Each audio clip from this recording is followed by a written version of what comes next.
Assalamualaikum warahmatullahi wabarakatuh. Beberapa waktu lalu saya mengalami mimpi buruk. Sesuatu yang terlihat sangat mencekam yang tidak bisa saya kisahkan di sini.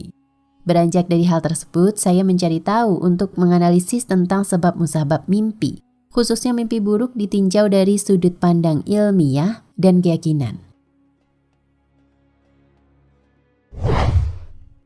Larangan tidur miring ke kiri. Nah, dari hal tersebut saya mencoba untuk menuliskannya di sini dari berbagai sumber yang mungkin bisa jadi masukan bagi kita semua. Tentang apa dan mengapa kita bisa mengalami mimpi buruk. Apabila kamu hendak tidur, maka berwudulah dengan sempurna, seperti kamu berwudu untuk sholat. Kemudian berbaringlah di atas sisi tubuhmu yang kanan. Hadis riwayat Bukhari.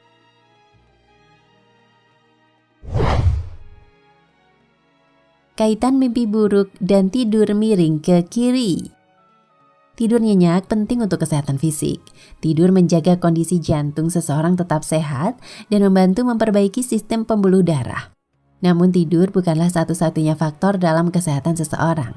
Tidur memang bisa memperbaiki masalah kesehatan, termasuk bisa meredakan sakit MAH, menguatkan punggung yang buruk, dan memperbaiki sirkulasi terutama pada wanita hamil. Namun bagaimana seseorang tidur juga bisa menentukan apakah mereka terbangun dalam kondisi segar, mengalami rangsangan biologis, atau malah berteriak ketakutan. Kondisi bagaimana seseorang tidur, baik miring ke kanan, ke kiri, telungkup atau terlentang, masing-masing hadir dengan pro kontra tersendiri bagi masing-masing individu. Tidur terlentang membantu tulang belakang, tetapi kurang baik bagi yang mendengkur. Posisi tersebut akan membuat mendengkur semakin parah. Posisi telungkup akan mengurangi dengkuran, tapi akan buruk bagi tulang belakang dan terkadang memicu mimpi erotis pada tidur. Dalam sebuah studi tidur pada tahun 2012 di Hong Sui-yan, Hong Kong University, seorang peneliti bernama Kelvin Kai-Ching Yu, PhD, menemukan bahwa orang-orang yang tidur dan mengalami mimpi tentang berjalan-jalan telanjang, berhubungan biologis, terikat dan melihat UFO. Dia mengatakan tekanan yang ada di bagian depan tubuh saat tidur mungkin menjadi penyebabnya. Posisi tidur yang berbeda dapat membuat tekanan ke berbagai bagian tubuh dan perasaan tubuh mungkin menjadi sumber elemen mimpi. Tulis Yu.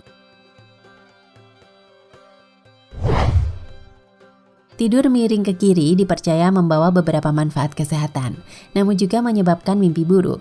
Menurut sebuah studi tahun 2004 oleh Dr. Mehmet Yücel Agargun dan rekan peneliti dari Universitas Yüzün Tuzil, Turki, sebanyak 40,9% orang yang tidur miring ke kiri memiliki mimpi yang mengerikan, dibanding dengan 14,6% orang yang tidur miring ke kanan. Presentasi yang luar biasa dari mimpi yang diingat oleh orang-orang yang tidur miring ke kanan menunjukkan mimpi keselamatan dan kesejahteraan. Pengamatan awal kami menunjukkan bahwa kualitas mimpi dan tidur dikaitkan dengan fungsi otak dan mendasarinya atau mungkin dipengaruhi oleh postur tubuh. Demikian tulisan para peneliti dalam penelitian tersebut. Satu hal yang peneliti tidak temukan adalah mengapa tidur di sisi kanan menyebabkan mimpi tentang kenyamanan, sedangkan tidur di sisi kiri menyebabkan mimpi teror. Menurut tradisi kepercayaan Tionghoa kuno, sisi kiri tubuh bertanggung jawab atas pikiran, perasaan, dan emosi, sedangkan sisi kanan bertanggung jawab atas keinginan untuk makan, istirahat, dan kehangatan. Tidur di sisi kanan karenanya akan mendorong perasaan nyaman, sedangkan tidur di sisi kiri akan membuang pikiran dan emosi ke dalam kekacauan yang dibawa ke dalam pikiran yang sedang tidur sebagai mimpi buruk. Jadi, apa yang kita lakukan dengan informasi itu? Makanan memang telah lama dikenal mempengaruhi mimpi. Mungkin ada daging sapi yang tidak dicerna, sekeping mustard, sepotong keju, pecahan kentang yang kurang matang. Keju bersama dengan makanan pedas, alkohol, dan permen bisa berpotensi menimbulkan teror nokturnal.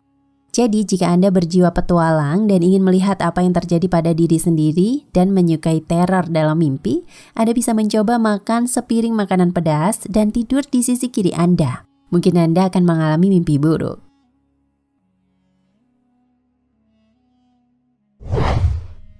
Manfaat tidur miring ke kanan. Namun untuk mimpi terbaik dan juga untuk manfaat kesehatan, Anda bisa mulai membiasakan diri tidur miring ke kanan. Anjuran ini sangat sesuai dengan sebuah hadis seperti yang saya kopikan di atas. Berikut manfaat lain dari tidur miring ke sisi kanan yang saya liput dari berbagai sumber. Antara lain adalah, tidur dalam posisi miring ke kanan dapat mengistirahatkan otak kiri, juga menghindarkan dari bahaya yang timbul seperti pengendapan pembekuan darah, lemak, asam sisa oksidasi, dan penyempitan pembuluh darah. Posisi tidur miring ke kanan dapat membuat darah terdistribusi secara merata dan terkonsentrasi ke tubuh bagian kanan.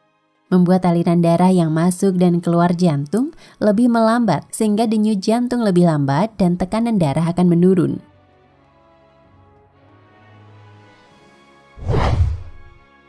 Mengistirahatkan lambung. Dengan tidur miring ke kanan mencegah batu kantung empedu, meningkatkan waktu penyerapan gizi di mana makanan yang tercerna lebih lama, sehingga penyerapan sari makanan lebih optimal. Merangsang buang air besar. Posisi ini akan membuat proses pengisian usus besar lebih cepat penuh, sehingga merangsang gerak usus besar dan relaksasi dari otot anus. Ini akan merangsang untuk buang air besar. Mengistirahatkan kaki kiri. Membantu pengosongan vena kaki kiri sehingga rasa pegal lebih cepat hilang. Paru-paru kanan lebih besar daripada paru-paru kiri. Saat tidur miring ke kanan, jantung juga akan condong ke kanan. Hal ini tak masalah karena jantung akan menekan paru-paru kanan yang ukurannya lebih besar. Dengan tidur miring ke sisi kanan akan mencegah jatuhnya pangkal lidah yang dapat mengganggu saluran pernafasan. Sementara jika ditinjau dari sudut pandang keyakinan Islam khususnya, tidur miring ke kanan dan menghadap kiblat adalah sunnah yang sangat dianjurkan. Termasuk juga adanya beberapa larangan dalam posisi tidur yang tidak dianjurkan. Syekh Ibnu Baz rahimahullah berkata, ada hadis dari Nabi SAW yang menjelaskan bahwa beliau melihat sebagian sahabatnya tidur tengkurap. Lantas beliau menggerak-gerakkan dengan kakinya. Lantas beliau bersabda, ini adalah seperti berbaring yang Allah murkai. Dalam riwayat lain disebutkan bahwa tidur seperti itu adalah berbaringnya penduduk neraka. Berbaring seperti itu jelas terlarang sehingga sepantasnya ditinggalkan, kecuali dalam keadaan darurat seperti karena sakit perut. Adapun jika bukan darurat, maka baiknya ditinggalkan.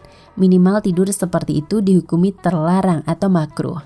Karena sabda Nabi SAW yang menyebutkan bahwa tidur tersebut dimurkai oleh Allah. Namun kalau kita lihat secara tekstual hadis, tidur dalam keadaan tengkurap diharamkan. Oleh karenanya, mukmin laki-laki maupun perempuan hendaklah meninggalkan bentuk tidur semacam itu kecuali dalam keadaan darurat yang sulit dihindari. Fatwa Syekh Abdul Aziz bin Baz, sumber Rumaisah, hukum tidur tengkurap. Masalah terkait mimpi menurut sunnah. Sumber mimpi tidak selamanya datang dari Allah, bisa juga karena bawaan perasaan atau permainan setan. Disebutkan dalam hadis riwayat Bukhari dan Muslim dari Abu Hurairah radhiyallahu anhu, Nabi SAW bersabda, mimpi itu ada 3 macam, bisikan hati, ditakuti setan, dan kabar gembira dari Allah. Makna hadis, bisikan hati, terkadang seseorang memikirkan sesuatu ketika sadar, karena terlalu serius memikirkan sampai terbawa mimpi. Ditakuti setan, mimpi yang datang dari setan, bentuknya bisa berupa mimpi basah atau mimpi yang menakutkan. Jenis mimpi yang ketiga adalah kabar gembira dari Allah. Mimpi ini adalah mimpi yang berisi sesuatu yang baik dan menggembirakan kaum muslimin. Keterangan Dr. Mustafa Dib Al-Buga, salah seorang ulama bermazhab Syafi'i dan taklik untuk Sahih Bukhari.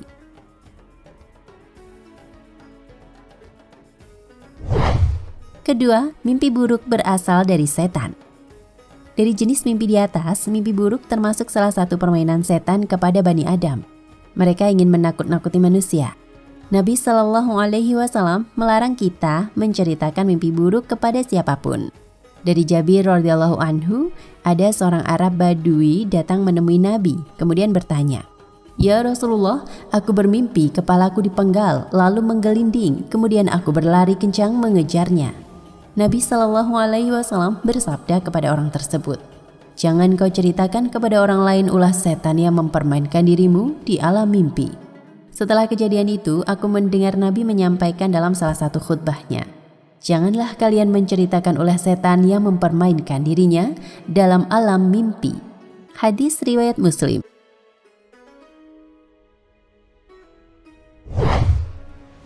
Ketiga, yang harus dilakukan ketika mimpi buruk. Ada beberapa hal yang diajarkan Rasulullah Shallallahu Alaihi Wasallam ketika seseorang mimpi buruk. Meludah ke kiri 3 kali, memohon perlindungan kepada Allah Ta'ala dari setan 3 kali dengan membaca A'udzubillahi minasyaitonirrajim atau membaca ta'awudz dan lainnya. Memohon perlindungan kepada Allah dari keburukan mimpi tersebut. Atau sebaiknya dia bangun kemudian melakukan sholat. Mengubah posisi tidurnya dari posisi semula ia tidur jika ia ingin melanjutkan tidurnya, walaupun ia harus memutar ke sebelah kiri. Hal ini sesuai zahir hadis. Tidak boleh menafsirkan mimpi tersebut, baik menafsir sendiri atau dengan meminta bantuan orang lain. Keterangan tentang hal ini terdapat dalam beberapa hadis berikut. Dari Jabir radhiyallahu anhu, Rasulullah Shallallahu Alaihi Wasallam bersabda, "Jika kalian mengalami mimpi yang dibenci atau mimpi buruk, hendaklah meludah ke sebelah kiri 3 kali dan memohon perlindungan dari Allah dari godaan setan 3 kali. Kemudian mengubah posisi tidurnya dari posisi semula." Hadis riwayat Muslim. Dalam hadis lain, Rasulullah Shallallahu Alaihi Wasallam bersabda, "Ketika kalian mengalami mimpi buruk, hendaknya meludah ke kiri 3 kali dan memohon perlindungan kepada Allah dari kejahatan setan dan dari dampak buruk mimpi. Kemudian jangan ceritakan mimpi itu kepada siapapun, maka mimpi itu tidak akan memberikan dampak buruk kepadanya."